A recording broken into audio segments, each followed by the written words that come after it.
Bagaimana kabarnya hari ini? Alhamdulillah, Ibu harap kalian dalam keadaan sehat selalu tanpa kekurangan suatu apapun.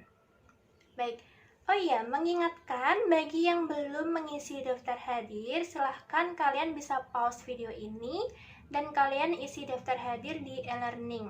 Baru setelah itu kalian bisa melanjutkan menonton video ini. Gitu ya? Oke. Untuk mengawali pembelajaran, alangkah lebih baik kita berdoa terlebih dahulu. Berdoa, mulai. Bismillahirrohmanirrohim. Raditu billahi robba wa bil islami dina wa bi muhammadin nabiyya wa rasulah. Rabbi sidani ilman warzuqni fahman.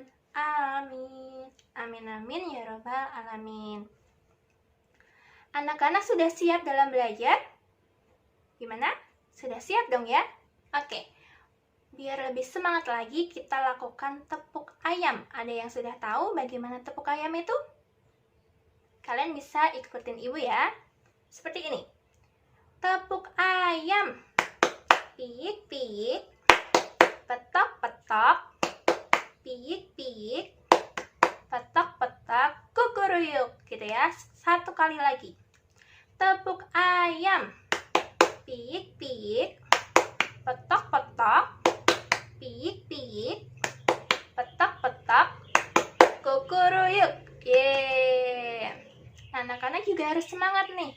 Sama seperti ayam, pagi-pagi ayam sudah mencari makan. Kalau kita pagi-pagi juga harus mencari ilmu. Iya, betul sekali. Ada yang sudah tahu hari ini kita akan belajar apa? Iya, betul. Pasti kalian sudah baca di judulnya yang ada di bawah ini kan? Iya, pada pertemuan sebelumnya kita sudah membahas masa remaja Nabi Muhammad SAW. Setelah masa remaja, pasti mengalami perkembangan menuju proses kedewasaan. Ya, jadi hari ini materi yang akan kita bahas adalah masa dewasa Nabi Muhammad SAW. Sudah siap ya dalam belajar? Baik, kita belajar bersama-sama. Anak-anak, coba kalian perhatikan gambar tersebut. Gambar apakah itu? Iya betul, itu adalah gambar dari Ka'bah. Pasti kalian sudah tidak asing lagi dari bentuk dan bagaimana gambar Ka'bah itu, ya kan? Tapi kalau kita amati lagi, di sudut luar Ka'bah itu terdapat batu. Ada yang tahu batu itu namanya apa? Iya, batu itu namanya Hajar Aswad.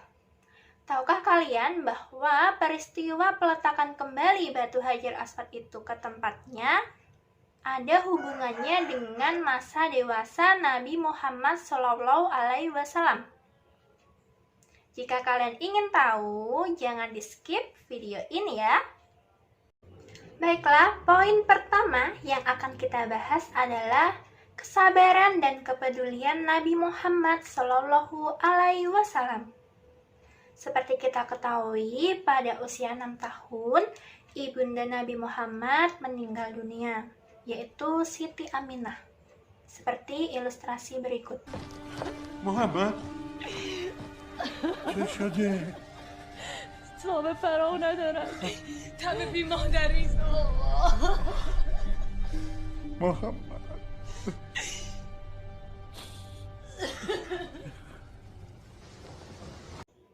Kemudian menginjak remaja, Nabi Muhammad juga harus kehilangan sosok kakek yang bernama Abdul Muthalib. Kakeknya ini juga meninggal dunia. Kondisi tersebut sangat sulit ya anak-anak. Terlebih Nabi Muhammad pada saat itu juga tidak menyangka akan kejadian hal itu. Oleh karena itu, kita wajib bersyukur karena kita masih berkumpul dengan keluarga kita yang utuh, ya. Karena kita tidak tahu kapan mereka akan pergi meninggalkan kita. Baik, lalu Nabi Muhammad diasuh oleh siapa? Ada yang tahu? Iya betul, diasuh oleh pamannya yang bernama Abu Thalib. Seperti lagu ini. Aminah ibundanya, Abdul Muthalib kakeknya, Abu Thalib pamannya. Gitu ya. Apakah menurut kalian kondisi yang sulit ini membuat Nabi Muhammad itu terus-terusan mengeluh dan marah? Benar atau salah? Jawabannya adalah salah. Iya, salah. Justru kondisi inilah yang membuat Nabi Muhammad menjadi pribadi yang dewasa, yang penuh dengan kesabaran dan kepedulian terhadap sesama. Nabi Muhammad selalu membantu Abu Thalib dalam bekerja, karena Abu Thalib ini bukan orang yang kaya. Dalam artian hidupnya ini pas-pasan dan memiliki banyak anak. Sehingga Nabi Muhammad tidak ingin menjadi beban dalam keluarga Abu Thalib. Gitu ya. Oke. Menurut kalian dari yang tadi Nabi Muhammad ini memiliki kesabaran atau pribadi yang penuh kesabaran, apa arti dari sabar? Ada yang tahu? Sabar adalah menahan diri dari keluh kesah. Jadi, kita tidak boleh berlarut-larut dalam kesedihan. Kita tidak boleh marah, menyalahkan keadaan. Kita harus tetap sabar. Karena kita harus percaya bahwa Allah akan bersama dengan orang-orang yang sabar. Begitu ya? Dapat dipahami? Oke. Poin kedua yang akan kita bahas adalah Nabi Muhammad bekerja. Apakah kalian tahu bagaimana Nabi Muhammad bekerja? Yuk kita simak cuplikan video berikut ini. Setelah bersiap-siap, rombongan kafilah menuju ke tempat bertemunya para penjual dan pembeli. Maisarah tidak menyangka bahwa Muhammad sangat menguasai pekerjaannya. Ia cekatan, cerdas, jujur, dan ramah kepada setiap pembeli. Semua orang yang bertemu dengan Muhammad selalu terkesan dengan penampilan dan sikapnya yang sopan. Sepertinya ini bukan pertama kalinya bagimu ya. Engkau sungguh keren wahai Muhammad. Barang dagangan yang kita bawa dari Mekah terjual semua. Pasti keuntungan kita sangat banyak. Syukurlah, bukankah itu yang kita semua harapkan? Ya, dengan semua keuntungan ini kita dapat membeli barang-barang baru untuk dijual kembali. Khadijah benar-benar tidak salah memilih agen. Bagaimana? Apa yang kalian tangkap dari video tadi? Iya, betul sekali. Selain menggembala kambing, Nabi Muhammad juga pernah berdagang menjadi agen, ya kan? Dalam melaksanakan semua pekerjaannya, Nabi Muhammad menjalankannya dengan tekun dan dengan rasa tanggung jawab yang tinggi.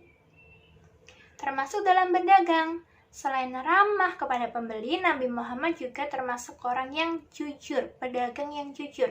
Jika beliau menemukan kecacatan di dalam barang dagangannya, beliau akan menunjukkan letak cacatnya itu di mana, sehingga pembeli akan percaya dengan Nabi Muhammad. Oleh karena itu, Nabi Muhammad mendapat keuntungan yang banyak.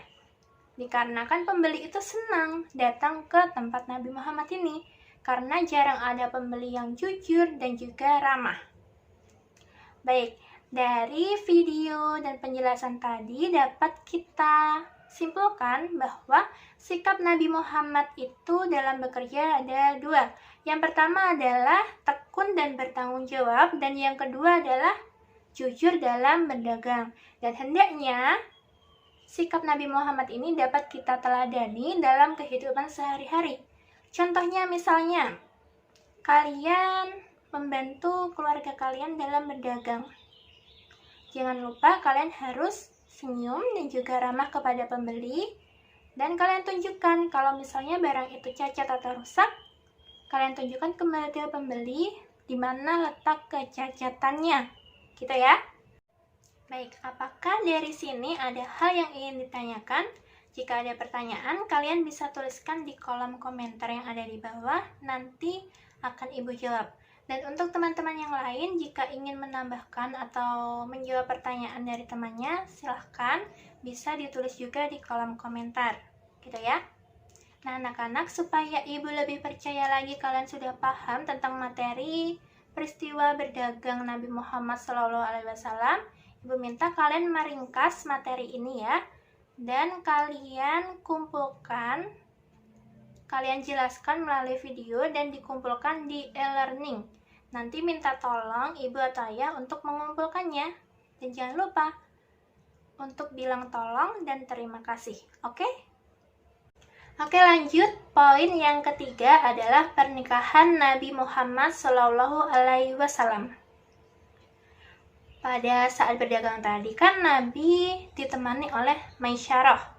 Setelah pulang, Maisyarah menceritakan pengalamannya berdagang dan hal yang dilakukan Nabi Muhammad selama berdagang kepada Khadijah. Khadijah ini mendengar nih cerita dari si Maisyarah ini. Dan akhirnya Khadijah ini menjadi tertarik dengan Nabi Muhammad. Beliau pergi menemui sahabatnya yaitu Nufaisah, meminta sahabatnya untuk menemui Nabi Muhammad agar menerima lamaran dari Khadijah. Jarang-jarang nih Khadijah meminta temannya untuk menemui seorang laki-laki. Karena pada saat itu banyak sekali lamaran dari laki-laki lain, tetapi Khadijah tidak menerimanya karena beliau takut laki-laki tersebut belum mampu menjadi imamnya atau hanya menginginkan harta dari Khadijah ini, karena Khadijah ini kan kaya raya. Singkat cerita, Nabi Muhammad atas persetujuan pamannya menerima lamaran Khadijah dan dilangsungkannya pernikahan dengan mahar 20 ekor unta. Pada saat itu umur Khadijah 40 tahun dan umur Nabi Muhammad 25 tahun. Meskipun jaraknya itu beda jauh, tetapi mereka adalah pasangan yang cocok. Nabi Muhammad adalah seseorang yang bergelar Al-Amin, mampu dipercaya, dapat dipercaya, sehingga dapat membimbing Khadijah. Akhirnya pada pernikahan tersebut, Nabi Muhammad dan Khadijah memiliki keturunan 6 putra-putrinya, yaitu Qasim, Abdullah, Zainab, Ruqayyah, Ummu Kulsum, dan Fatimah. Kedua anak Nabi yang laki-laki yaitu Abdullah dan juga Qasim ini meninggal dunia waktu masih kecil, dan anak Nabi yang masih hidup sampai beliau wafat adalah Fatimah. Baik, sekarang poin keempat, yaitu peristiwa peletakan kembali Hajar Aswad. Ini berhubungan dengan gambar yang di awal tadi, ya. Jadi, pada masa sebelum kenabian, usia Nabi Muhammad 35 tahun, ada peristiwa banjir besar di kota Mekah. Nah, air dari banjir ini tuh meluap ke Baitul Haram. Akhirnya, para Quraisy bersepakat untuk memperbaiki Ka'bah. Sampai pada peletakan Hajar Aswad ini terjadi perselisihan tentang siapa yang berhak untuk meletakkan batu itu ke tempatnya. Perselisihan ini terjadi 4 hari tanpa adanya solusi. Akhirnya Abu Umayyah, sosok orang yang dihormati pada saat itu, memberikan jalan keluar atau solusi, yaitu orang yang pertama masuk lewat pintu masjid, dialah yang memberikan keputusan. Akhirnya, atas kehendak Allah, Nabi Muhammad itu jalan masuk nih. Masuk. Nah, kaum Quraisy ini menyambut datangnya Nabi Muhammad. Nabi Muhammad bingung, kok disambut? Ada apa ini? Setelah mendengarkan cerita dan dimintai keputusan, akhirnya Nabi Muhammad berpikir cara supaya keputusannya itu adil dan bijaksana. Akhirnya, Nabi Muhammad membentangkan surbannya dan menaruh batu itu di tengah dan menyuruh para utusan dari tiap-tiap kabilah untuk memegang dan mengangkat sampai ke tempat Hajar Aswad. Setelah mendekati tempat Hajar Aswad tersebut, Nabi Muhammad mengambil batu tersebut dan meletakkannya ke tempatnya semula. Keputusan Nabi Muhammad ini diterima baik oleh Quraisy karena mereka menganggap ini adalah keputusan yang adil karena semua ikut serta dalam mengembalikan batu tersebut ke tempatnya. Nah, anak-anak, itu tadi peristiwa terkait masa dewasa Nabi Muhammad SAW.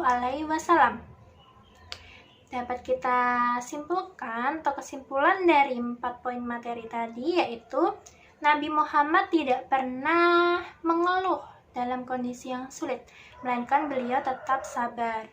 Kemudian Nabi Muhammad selalu tekun, bertanggung jawab, dan jujur dalam melaksanakan pekerjaannya, dan beliau juga selalu memikirkan keputusan yang tepat sebelum bertindak.